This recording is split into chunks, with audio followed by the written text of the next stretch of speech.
Jots are similar to tasks in many ways, but the main difference is that there is no objective, due date, or anyone assigned to them. This makes Jots a good way to get things on the record that may lead to future tasks or improving operations.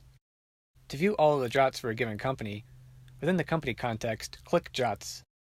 Here, you'll see a list of all the Jots in the company with the most recently updated at the top. To create a Jot, click the Create Jot button. This will bring up the Jot modal. Here, you'll set the title and body content of the Jot. You can then attach any photos or documents that you may want to share. A Jot needs to be attached to a piece of gear. When creating a Jot in the company context, you'll need to use the Gear accordion menu to select the piece of gear this Jot is relevant to. When creating a Jot in the gear context, this piece of gear will automatically be set for you. To finish creating your Jot, simply click the Create button.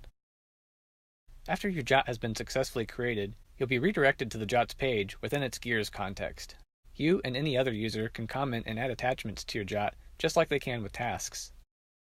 As the creator of this Jot, you'll be notified if anyone comments on it, so you'll know when to check back. If you need to update something in a Jot after you have created it, you can click the pencil icon in the top right. After the modal appears, you can update the appropriate fields, then click the Save button. Since this looks okay, let's click the Cancel button to close this modal.